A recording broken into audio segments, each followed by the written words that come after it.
Welcome to In the Zone with Chris Zander, where we talk lifestyle, entrepreneurship, self-care, and much more. So go grab a drink or a snack and come on back because it is now time to get in the zone. My guest today is a digital creator, YouTube food blogger, and breast cancer survivor. Here to share her story for Breast Cancer Awareness Month is Marsha Eileen McDougall. How are you, Marsha? Hi, Chris. I'm doing good. How are you? I'm good. I can't complain. Okay. I got to start here. I didn't know that we had a connection. I got to start here. Antioch Missionary Baptist Church. Yes. Isn't that funny? It's a small world. It's a small world. But my dad, our connection, I think, is through my dad's side of the family. Yep.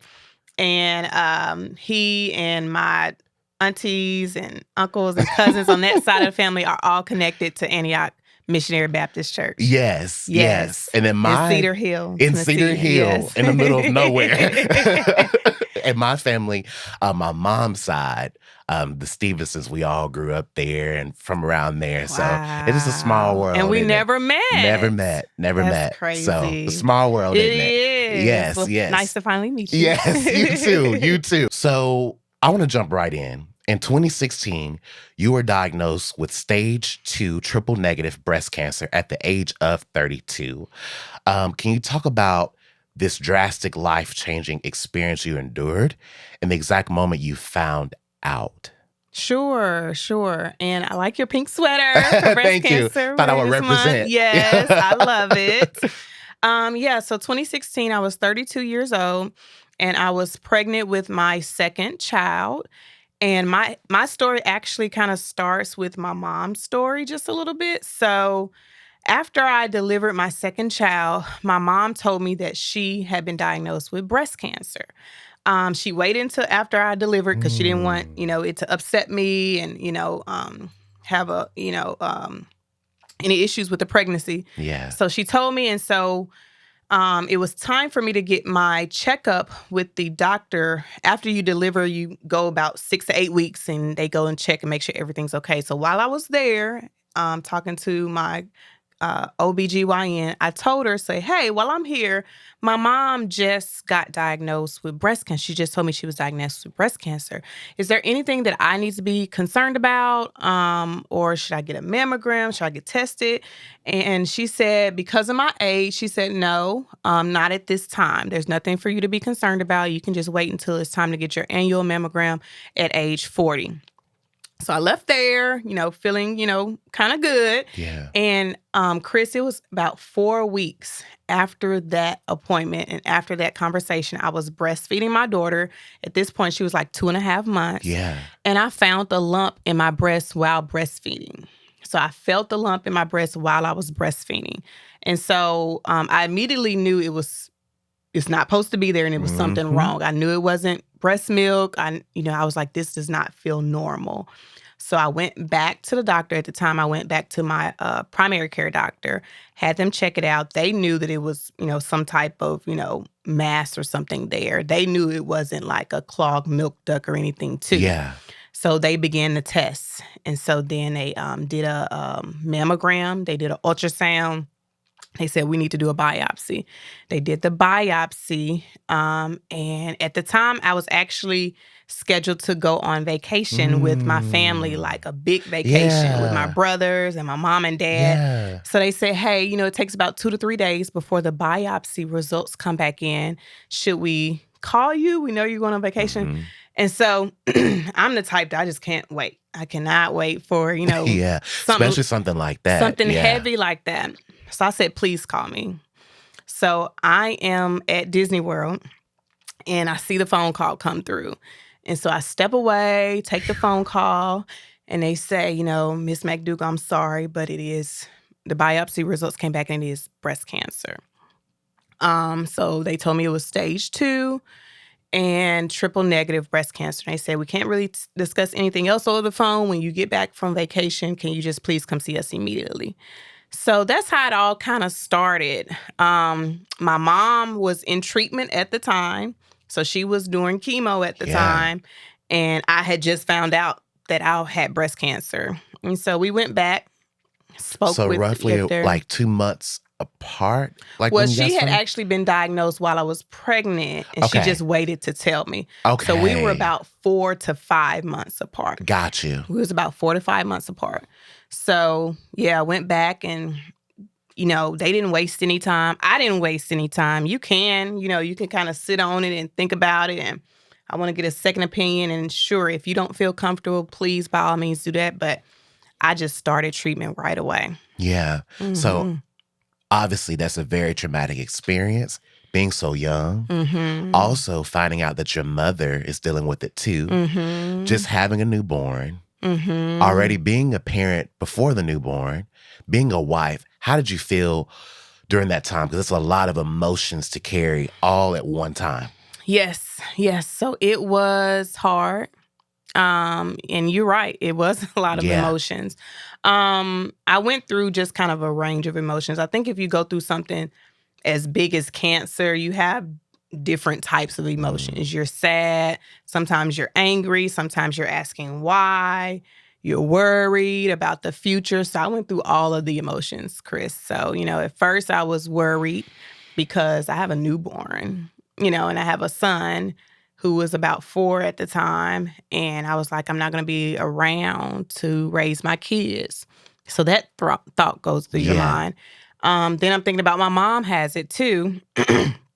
So like both of us are, going through treatment at the same time. That's, pretty traumatic. So I went through a range of emotions, thinking about work, how am I going to continue to work, make money, pay bills, all that stuff goes through your head. Even if you have insurance, you're still thinking, you probably going to have to take some time off. And, I had just got back from maternity leave. So I had just kind of used up most of my time. And now I'm about to have to go through cancer. So it was a lot of emotions.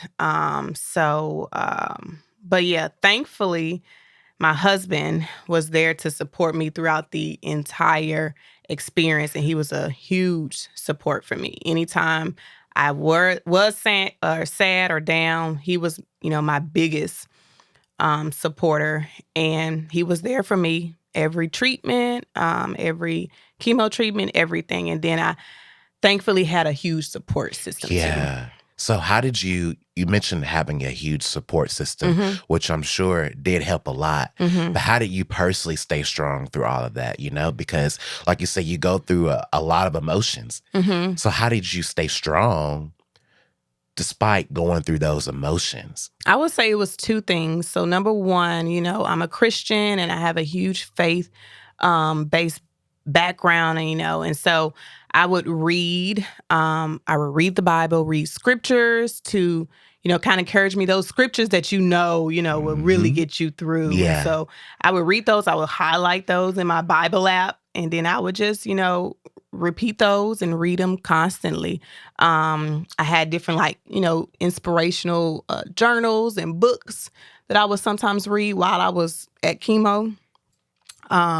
I had friends that would text me and, saying, hey, just thinking about you and, here for you. But reading the Bible and staying on top of those encouraging scriptures was the biggest thing. And then the second thing I would say is, and not that I encourage this, but this is just what helped me, is I continue to work. So got you. So how did that help you continuing to work? Keeps your mind busy. Okay. Keeps your mind from thinking about, you have cancer, you might die, So just staying busy kind of helped. Of course, I had 2 kids, so I was already busy. Yes. I had a newborn. But to me, it was better than sitting at home, just kind of sitting at home. And so I actually continued to work. So I would do chemo on like a Thursday or Friday. I would use the weekend to kind of recover from chemo.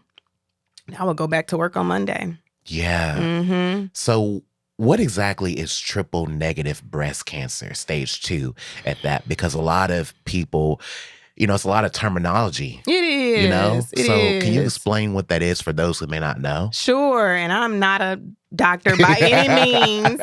So, I'm not. But, stage 2, the stages, of course, depends on how aggressive the cancer is and how early it may have been caught.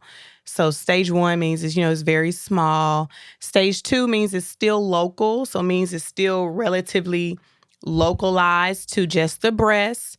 And it hasn't really spread outside the breast. Stage 3 is when it starts possibly spreading outside the breast to like your lymph nodes or to another major organ.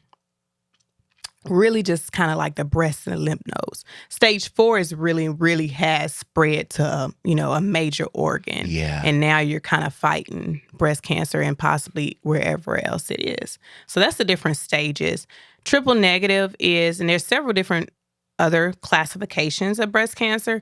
Triple negative is when they've tested the cancer cells and there aren't any hormones that are feeding that cancer cell. So there's different hormones that can contribute to you getting breast cancer, whether it's HER2, HER2 positive is a hormone, estrogen or progesterone is a hormone. So they test your cancer cells to see if any of those hormones are in it. Mm-hmm. And if so, then they could kind of pinpoint what's feeding that cancer. Got you. If they test your cancer cells and none of those hormones show up in a dominant way, then they call it triple negative. So you're negative for all 3 of those hormones. It's common in African American women, that particular one, triple negative, and it is a more aggressive type because they can't tell, they can't point to which hormone is really feeding it. So it's a more aggressive type just because of treatment. But that's what triple negative is, and that's the stage that I was in, stage 2. So it was still localized to just my breast. It hadn't spread outside the breast. Sometimes the stages also depend on the size of the mass as well. So that's also a measurement that goes into the stage. Wow. That is like, I'm sure before dealing with this, you probably had no idea. Oh, no. No, absolutely not. Yeah, like what advice could you give to anybody, and I guess specifically Black women, about checking themselves out and kind of knowing some of the signs of breast cancer, Yeah, definitely. And I'm glad you pointed out Black women because statistically, Black women are at a higher rate to die from breast cancer than Caucasian women. And a lot of that has to do with just early intervention. So early diagnosis. And then just healthcare in general disparities. So I'm glad that you mentioned that. So for Black women, I think one thing that we could do is, number one, be an advocate for your own health. Of course, we have our doctors who are educated and, but you know your body more than anybody. Check your breasts every month. Do your self-breast exams. That's one of the biggest things I think that we don't do is a self-breast exam. Feel your own breast. Look at your breast every month. If something does not feel right or doesn't look right, don't wait. Oftentimes we wait depending on what's going on in our lives. We could be busy. We could be traveling. My mom actually waited a little while before she went in because she was traveling. Yeah. And then she was planning my baby shower. And she waited a little while after she had felt her lump. So that just shows you like it's normal, but we shouldn't wait. And while you're saying this, I have to state this. Yes. I feel like we as a culture, we have been, I guess, taught to keep pushing and going. Yes. Even though we may know exactly what's going on. I'm sure your mom already knew something was not right. We do. But in her mind, she's like, well, my baby's about to have a baby, and that's what I'm more focused on. I'll worry about me later. And I think that is, well, I understand that, but sometimes I feel as if we have to look at ourselves and take ourselves more seriously, if that makes sense. Because yes, you were pregnant, about to have a baby, right?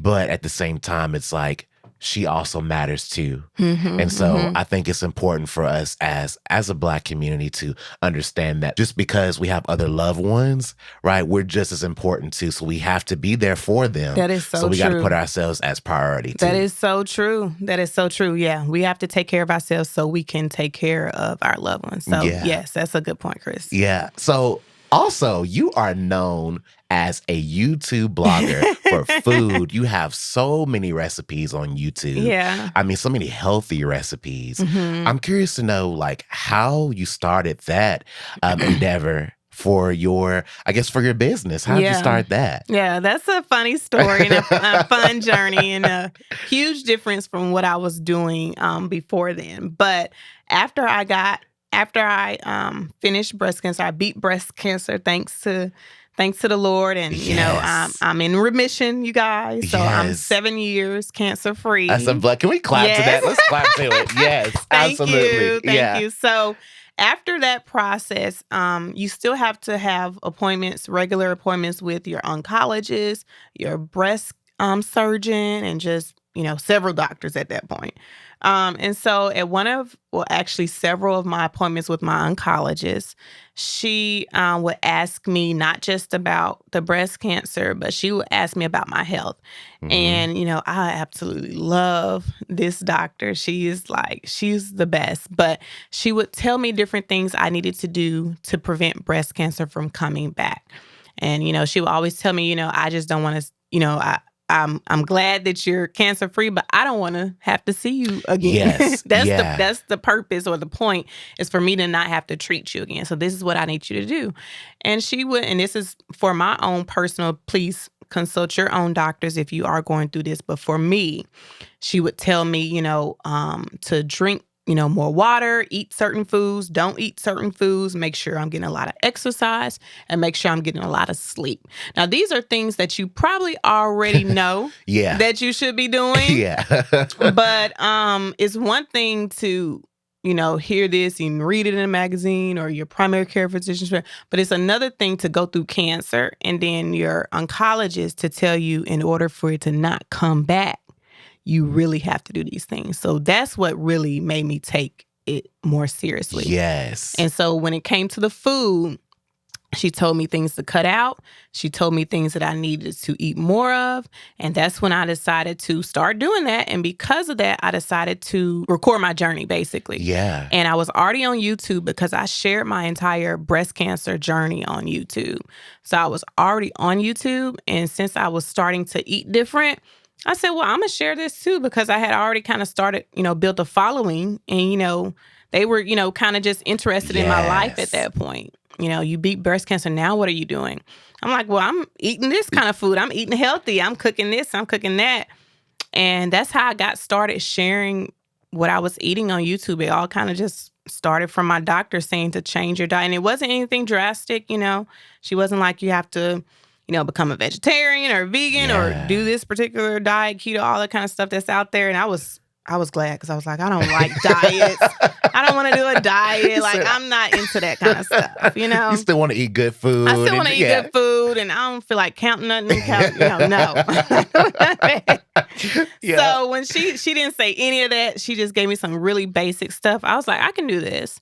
And I started doing it, and then I started sharing that on YouTube. And then I created the website. Yeah. And then I started sharing my recipes on my website too. Yeah. So you guys have to check out her YouTube. You have so many cool recipes. Thank you. I mean, from sweet potatoes to regular potatoes to asparagus, green bean, just different ways to cook things. And you still season your food, right? Yeah, I do. That's one thing for Black people. We know all that seasoning, but you season it in a more cautious way. So can you talk about coming up with some of these recipes? How did you come up with some of those ideas? Yeah, a lot. I mean, there's so many different ways. So a lot of it is, just your favorite foods that you already enjoy. How can I make that differently? You might go to a restaurant where you really love something. You're like, what's in this? Let me try to recreate that at home. Some of the stuff was just getting rid of a lot of processed foods. And so I was big on frozen foods, frozen meals and stuff like that. which, has a lot of preservatives in it and sodium and stuff like that. So, sometimes I would get the meal and I would look on the back and I would look at the ingredients and I'd be like, I think I can make this, myself. And so I get the inspiration from different ways. And then when it comes to processed food, a lot of time you have seasoning packets and, you have a spaghetti seasoning packet or a chili seasoning packet and, tacos, all these different things. And you don't realize how easy it is to just make that yourself, So you just kind of figure out the seasonings. And once you know what seasonings taste good with what, you can just kind of duplicate that or recreate that with different meals. And so I just kind of basically figured out all of that myself and then just started creating recipes myself. This summer, in 2023, you became a senior content manager and recipe developer with the company Budget Bites. Can you talk about this business move and the mission behind it? Yes. Oh my gosh. This is like a dream job for me and nothing but God that set this up, you guys. So, I was looking for a job. I actually hadn't been working I worked in corporate America for 13 years. And in 2020, I left that job to help raise my daughter who is autistic. And so 3 years had passed. I was ready to get back into work, but I knew I couldn't go back to a regular 9-to-5 type job just because of my family. Yeah. So I was like, I need something that's super flexible or at least part-time. And so I started searching and I was like, let me see if I can find any food blogger, because I'm a food blogger now. Let me see if I can find any jobs that are kind of like a food blogger job that I can do at home maybe. Yeah. And I got on the internet, started searching, and Budget Bites comes up. Now, I knew of Budget Bites through Instagram. I had been following their Instagram for years. And so I was like, okay, because I had searched for Nashville places. I was like, well, this is weird because it's pointing in Nashville. I was like, there's no way, because Budget Bites is huge. Yeah. And so I looked at the job description. Sure enough, it was in Nashville. I was like, oh my gosh. And so I applied for the job and I went through several different interviews. And, as I'm going through the interviews, I'm just still like blown away. I was like, Lord, is this for real? Like, are you really setting this up for me? Because this is flexibility. Pay was good, and it's the location and all of that. And so I got the job, Chris, and I was just, oh my gosh, I was just blown away. It's the perfect job for me and my family at this stage in my life. Yeah. And I am a senior content creator. I manage the website. I manage a lot of the communication that goes out as far as newsletters. I'm a recipe developer, so I make recipes for them. So on top of your of my own blog, yes.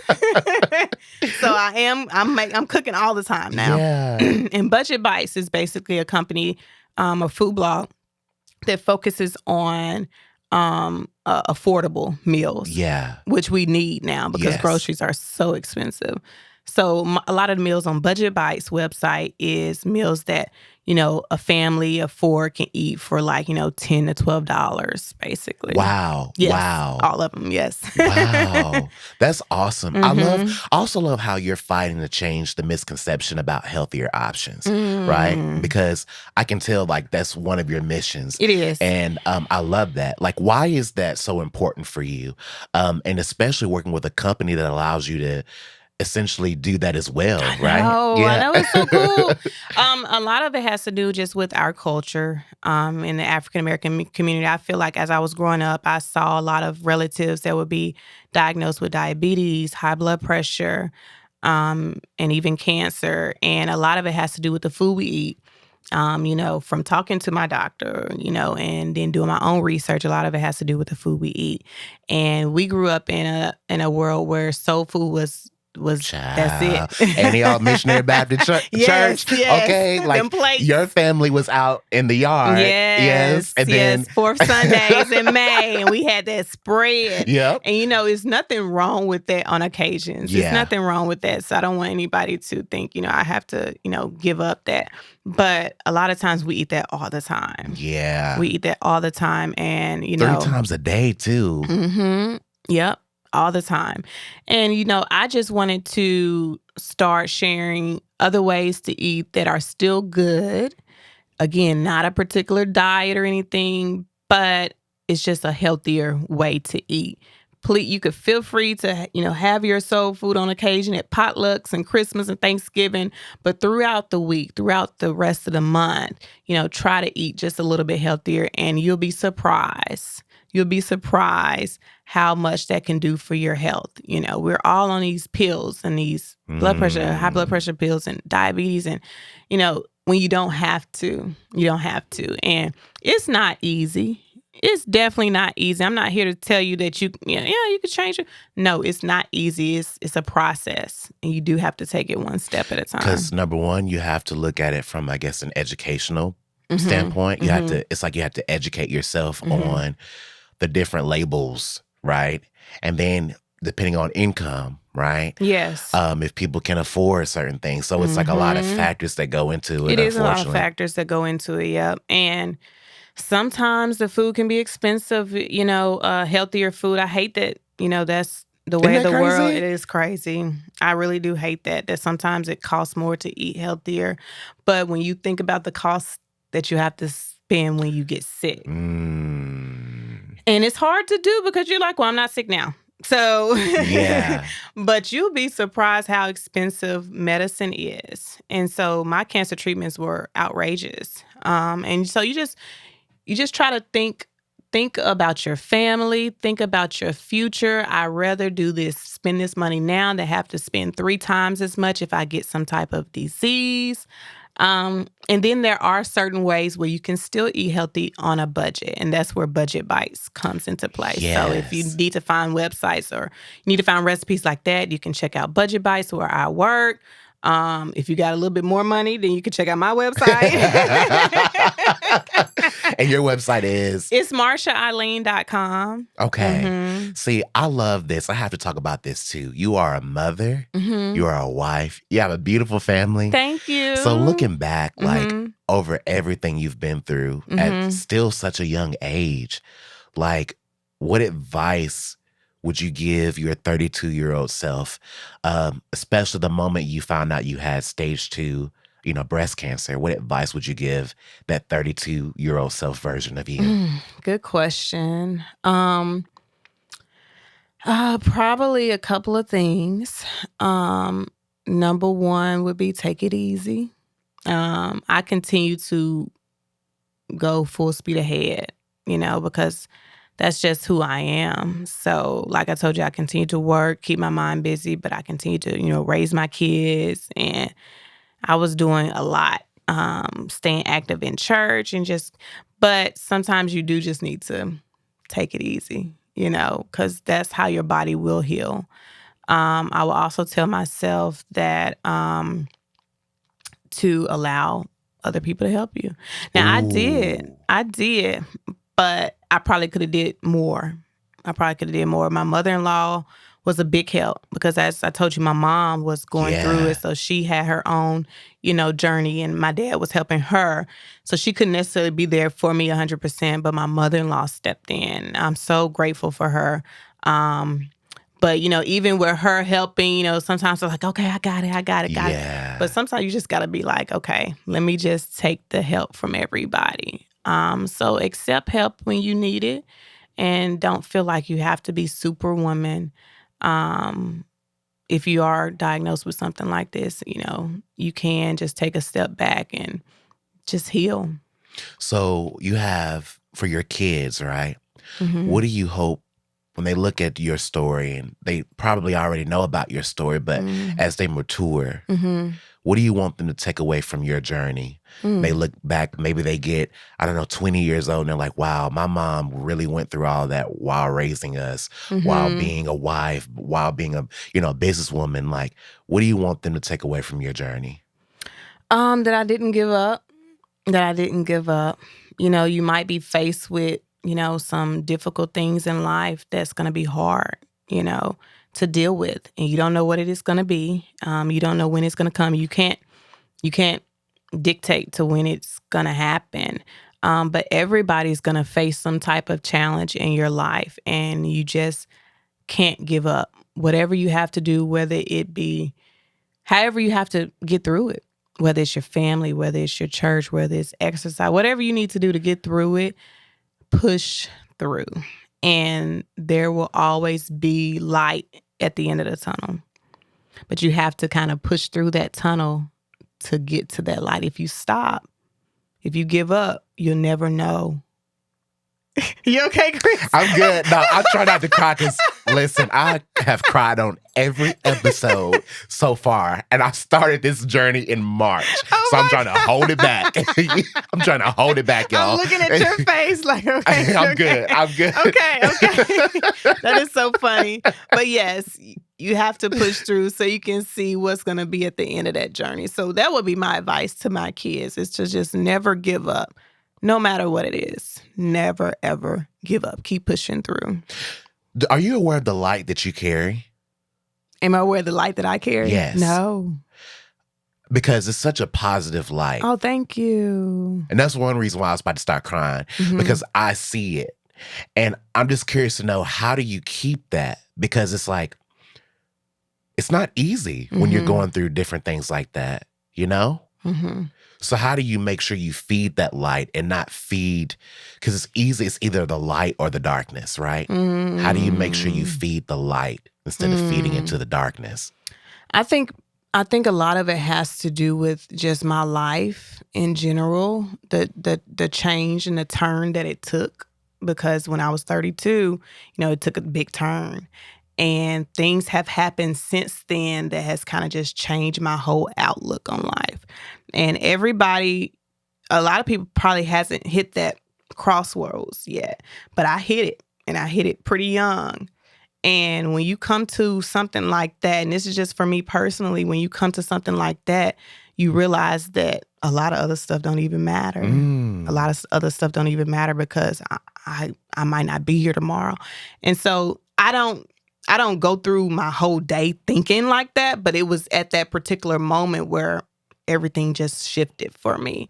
And it could be to where you probably don't go through anything that serious, but you start developing that mindset, some kind of way. But for me, that's what happened. And so now I just live differently. I have a different outlook on life. My family is what's most important to me. And that's probably what kind of how I get that light a little bit. Yeah.